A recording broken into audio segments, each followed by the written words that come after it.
اور جب ان میں سے کسی کو بیٹی کے پیدا ہونے کی خبر ملتی ہے تو اس کا منہ غم کے سبب کالا پڑ جاتا ہے اور وہ اندر ہی اندر گھٹنے لگتا ہے، اور اس خبر بد کے سبب جو وہ سنتا ہے لوگوں سے چھپتا پھرتا ہے، سوچتا ہے کہ آیا ذلت برداشت کر کے لڑکی کو زندہ رہنے دے یا زمین میں گاڑ دے۔ دیکھو یہ جو تجویز کرتے ہیں بہت بری ہے، اور اسی کی نشانیوں میں سے ہے کہ اس نے تمہارے لیے تمہاری ہی جنس کی عورتیں پیدا کی تاکہ ان کی طرف مائل ہو کر آرام حاصل کرو، اور تم میں محبت اور مہربانی پیدا کر دی۔ جو لوگ غور کرتے ہیں ان کے لیے ان باتوں میں بہت سی نشانیاں ہیں، اور عورتوں کا حق مردوں پر ویسا ہی ہے جیسے دستور کے مطابق مردوں کا حق عورتوں پر ہے، البتہ مردوں کو عورتوں پر ایک درجہ فضیلت ہے، اور اللہ غالب ہے، صاحب حکمت ہے۔ اے پیغمبر صلی اللہ علیہ وآلہ وسلم، اپنی بیویوں اور بیٹیوں اور مسلمانوں کی عورتوں سے کہہ دو کہ باہر نکلا کریں تو اپنے چہروں پر چادر لٹکا کر گھونگھٹ نکال لیا کریں، یہ چیز ان کے لیے موجب شناخت و امتیاز ہوگی تو کوئی ان کو ایذا نہ دے گا، اور اللہ بخشنے والا ہے، مہربان ہے۔ اور کسی مومن مرد اور مومن عورت کو حق نہیں ہے کہ جب اللہ اور اس کا رسول کوئی بات طے کر دیں تو وہ اس کام میں اپنا بھی کچھ اختیار سمجھے، اور جو کوئی اللہ اور اس کے رسول کی نافرمانی کرے وہ بالکل گمراہ ہو گیا۔ مسلمانوں، تمہاری عورتوں میں جو بدکاری کا ارتکاب کر بیٹھیں ان پر اپنے لوگوں میں سے 4 شخصوں کی شہادت لو، اگر وہ ان کی بدکاری کی گواہی دیں تو ان عورتوں کو گھروں میں بند رکھو یہاں تک کہ موت ان کا کام تمام کر دے، یا اللہ ان کے لیے کوئی اور سبیل پیدا کرے۔ اور جو 2 مرد تم میں سے بدکاری کریں تو ان کو ایذا دو،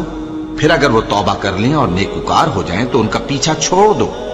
بے شک اللہ توبہ قبول کرنے والا ہے، مہربان ہے۔ اور جس چیز میں اللہ نے تم میں سے بعض کو بعض پر فضیلت دی ہے اس کی تمنا مت کرو۔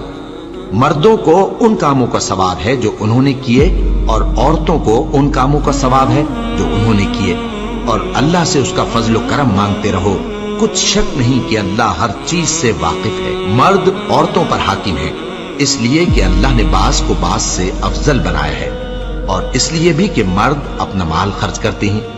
تو جو نیک بیویاں ہیں وہ فرمانبردار ہوتی ہیں، اور ان کے پیٹھ پیچھے اللہ کی حفاظت میں مال و آبرو کی خبرداری کرتی ہیں۔ اور جن عورتوں کی نسبت تمہیں معلوم ہو کہ سرکشی اور بدخوئی کرنے لگی ہیں تو پہلے ان کو زبانی سمجھاؤ، اگر نہ سمجھیں تو پھر ان کے ساتھ سونا ترک کر دو، اگر اس پر بھی باز نہ آئیں تو زد و کوب کرو، پھر اگر تمہارا کہنا مان لیں تو پھر ان کو ایذا دینے کا کوئی بہانہ مت ڈھونڈو، بے شک اللہ بہت اونچا ہے، بڑا ہے۔ مومنوں، تم کو جائز نہیں کہ زبردستی عورتوں کے وارث بن جاؤ، اور دیکھنا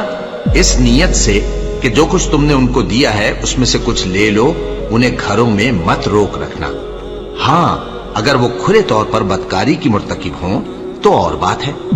اور ان کے ساتھ اچھی طرح سے رہو سہو، پھر اگر وہ تم کو ناپسند ہوں تو عجب نہیں کہ تم کسی چیز کو ناپسند کرو، اور اللہ اس میں بہت سی بھلائی پیدا کر دے۔ بدکاری کرنے والی عورت اور بدکاری کرنے والا مرد جب ان کی بدکاری ثابت ہو جائے تو دونوں میں سے ہر ایک کو 100 درے مارو، اور اگر تم اللہ اور روز آخر پر ایمان رکھتے ہو تو اللہ کے قانون کو نافذ کرنے میں تمہیں ان پر ہرگز ترس نہ آئے، اور چاہیے کہ ان کی سزا کے وقت مسلمانوں کی ایک جماعت بھی موجود ہو۔ بدکار مرد تو بدکار یا مشرک عورت کے سوا کسی سے نکاح نہیں کرتا، اور بدکار عورت کو بھی بدکار یا مشرک مرد کے سوا اور کوئی نکاح میں نہیں لاتا،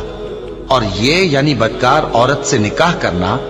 مومنوں پر حرام ہے۔ اور جو لوگ پرہیزگار عورتوں کو بدکاری کا عیب لگائیں اور اس پر 4 گواہ نہ لائیں تو ان کو 80 درے مارو، اور کبھی ان کی شہادت قبول نہ کرو، اور یہی بد کردار ہے۔